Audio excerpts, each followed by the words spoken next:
Fala galera do Projeto Evolução, beleza? Eu sou o professor Fábio de Oliveira, sou técnico em edificações, formado pela Universidade de Salvador e graduando do curso de História pela Universidade Federal da Bahia. Como já sabemos, aqui no Projeto Evolução, nós discutimos a história do Brasil. Já temos algumas aulas disponíveis. Quem ainda não conferiu, corre lá, aproveita para inscrever e deixar o likezinho. Na aula passada, nós discutimos o tema 2.1, como dito, aula disponível no nosso canal no YouTube. No tema 2.1, discutimos governo geral, aquilo que parte dos historiadores chamam de início do Brasil colônia. Na aula de hoje, nós discutiremos a economia açucareira, uma dica super rápida para você também gabaritar as questões que falem a respeito desta economia, grosso modo, no período colonial. Observe, para todo tema que nós discutirmos, existem alguns aspectos que não podemos abrir mão. Por exemplo, aqui e em destaque, nós podemos falar sobre a plantation, ou, como algumas pessoas preferem na língua portuguesa, plantagem. O que seria isso? Em definição, o mercado exportador, certo? Grosso modo, a Europa, nós não podemos esquecer desse elo entre colônia e metrópole. Uma monocultura, havia um investimento de fato, grosso modo, né, gente, para a cana-de-açúcar, a matéria que vai ceder o açúcar, latifúndio e, para fechar esse esquema, a escravidão, né? É a mão de obra que predominou por muito tempo aqui no Brasil. Em alguns momentos nós vamos falar da escravidão indígena, em outros momentos falaremos da escravidão africana. Tranquilo, gente? Vamos seguindo. Havia o monopólio comercial, o engenho, que é a unidade de produção, a casa grande, a senzala, a capela e a casa de engenho. Aqui nós estamos falando já dessa estrutura, certo? Dessa localidade onde o açúcar ele será produzido. Aquilo que nós chamamos de sociedade açucareira, nós podemos destacar, por exemplo, classe senhorial, os trabalhadores livres. Aqui uma observação, nesse momento nós podemos incluir também padres, certo, gente? E dentro dessa sociedade açucareira, nós temos os escravos, como eu falei, neste momento, os escravos índios, escravizados índios e escravizados negros, vindos da África para esse território.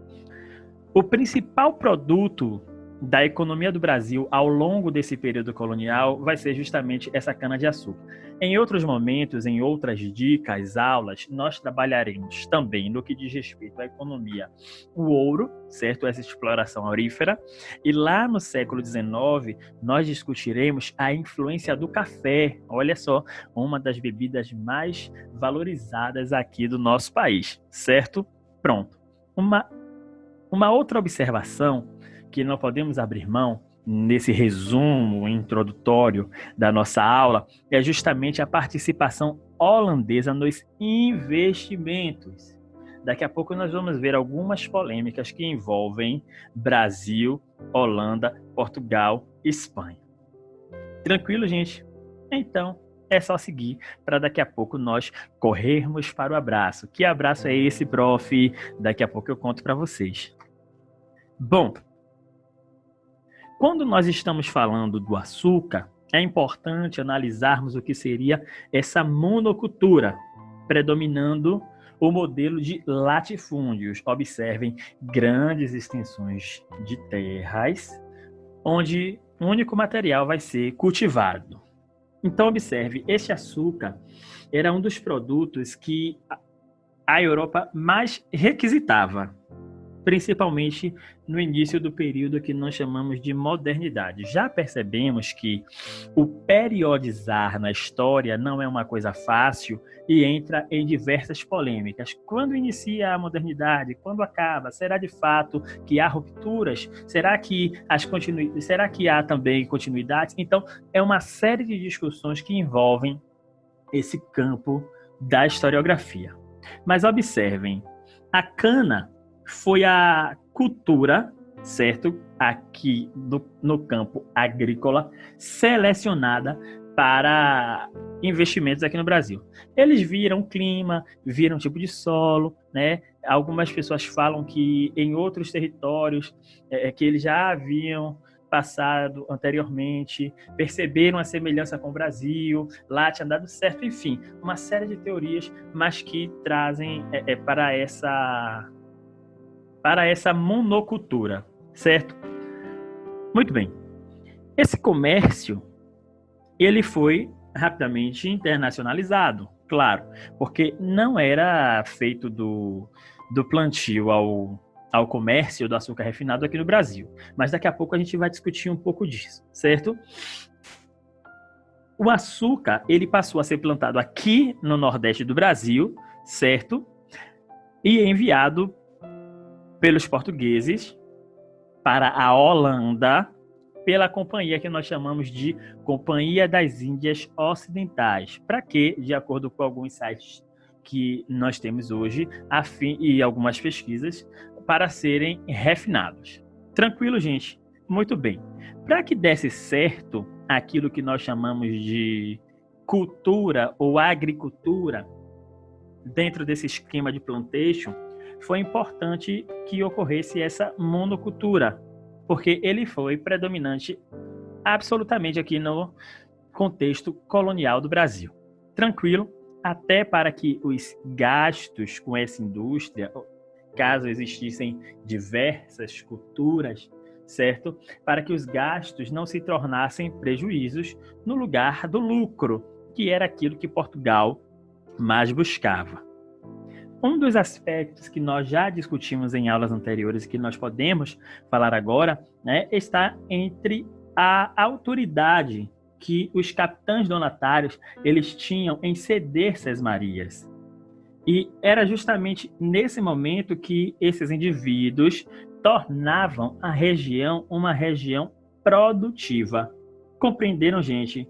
Então, esses latifúndios concedidos nessas sesmarias, principalmente aqui na região Nordeste, se tornou o centro da plantação e da moagem da cana-de-açúcar. Olha só como o plano de fundo da nossa aula é essa cana-de-açúcar, né? Já, inclusive, algumas pessoas consomem dessa forma, né?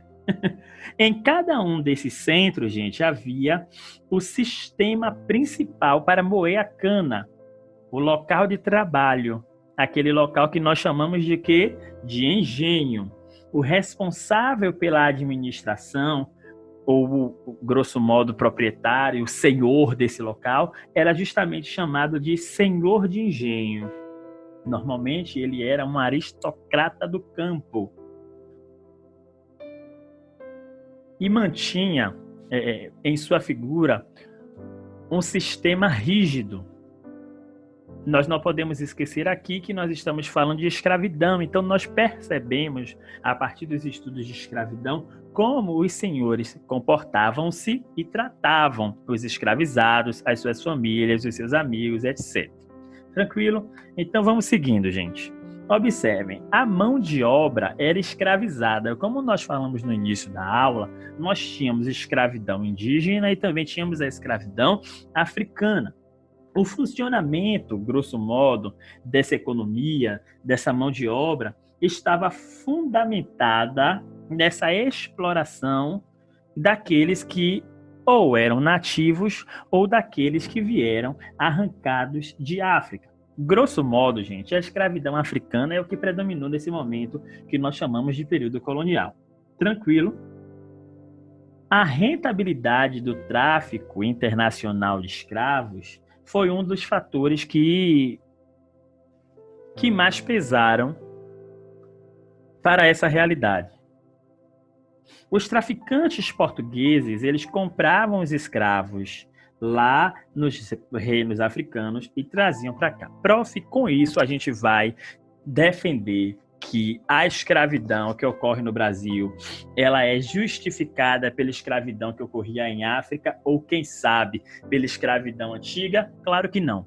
A escravidão da antiguidade não tem relação com a escravidão moderna. Por quê, prof? Quando nós analisamos a escravidão em Roma, nós não temos o fator raça, o peso racial dentro dessas relações. quando nós olhamos os escritos da escravidão antiga na Roma e os relatos como o do próprio Antonio aqui no Brasil, nós percebemos um peso completamente diferente. Esses escravos, eles eram desembarcados, na sua maioria, aqui no Porto da Bahia e também de Pernambuco. Uma coisa é importante que nós não esqueçamos. Havia também, junto com muitos desses senhores, alguns trabalhadores que chamamos de trabalhadores livres, como alguns dos lavradores de cana-de-açúcar. Tranquilo, gente? Então vamos seguindo. Existiu aqui a presença dos holandeses no Nordeste. Observe, em um momento nós teremos a Holanda como parceira dos negócios, em outro momento nós teremos diversas polêmicas, inclusive a Holanda se tornará uma das concorrentes do Brasil em relação ao açúcar. Observem. Uma coisa que é importante a gente analisar aqui é a presença dos holandeses no Nordeste daquilo que hoje nós chamamos de Brasil, quando, prof, grosso modo, lá no século XVII. A presença ocorre em 3 fases. A inicial, que é caracterizada pelas guerras de conquista do povo holandês e de resistência do povo português aqui no Brasil. Existe uma coisa chamada por alguns pesquisadores de fase intermediária, um momento que algumas pessoas analisam um armistício, uma certa paz, uma ideia de paz, certo? Com o governo do príncipe Maurício de Nassau, muito famoso, inclusive, recebe homenagens em escolas, em faculdades, universidades, e aquilo que é chamado de fase final, com uma guerra pela restauração. Nesse momento, a gente pode mencionar as polêmicas que ocorriam com a União Ibérica, mas daqui a pouco nós vamos mencionar isso. De acordo com alguns pesquisadores renomados nesse campo da historiografia, alguns historiadores pensam e afirmam que esse interesse, de Países Baixos e até de outras nações da Europa em relação ao Brasil vem bem antes da criação e ocupação dos holandeses, da criação da Companhia das Índias Ocidentais e antes dos holandeses no Nordeste. Alguns pensam que, inclusive, esse desejo pelo açúcar vem do início, ou a partir desse meado, certo, do 1500. Lembrando que, logo no primeiro momento do Brasil colonial, lembram, gente, que nós discutimos isso algumas aulas atrás, já haviam testes com o açúcar e a intenção de aqui plantar. Esse interesse da Holanda pelo Brasil se torna um projeto de conquista e ocupação após aquilo que a gente chama de perda da autonomia imperial de Portugal. Portugal e Holanda possuíam uma aliança econômica muito forte. Quando, no momento da União Ibérica, e aqui eu coloco um sinal para afirmar o seguinte, discutiremos isso lá na frente com o professor David Wilson, na História Geral. Então, nesse momento de União Ibérica, Portugal ele perde a sua autonomia, certo? E os inimigos de Espanha passam a ser também os inimigos de Portugal. Mas isso o professor David ele vai discutir com vocês.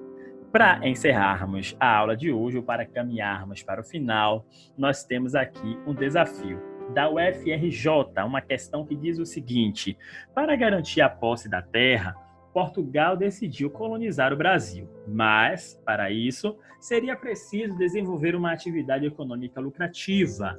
A solução encontrada foi implantar em certos trechos do litoral A, B, C, D ou E.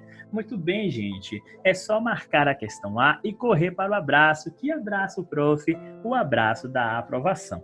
Aqui nós temos uma questão do Exame Nacional do Ensino Médio, para que as pessoas que acompanham as nossas aulas respondam. Existindo dúvidas, podem deixar os comentários ou correr lá no nosso Instagram, @proj_evolução, que a equipe discutirá com vocês, contextualizando as respostas. Senhoras e senhores, Foi um prazer muito grande e até o nosso próximo encontro. Não se esqueçam, se puderem, fiquem em casa. Caso precisem sair, não esqueçam das máscaras e do álcool em gel.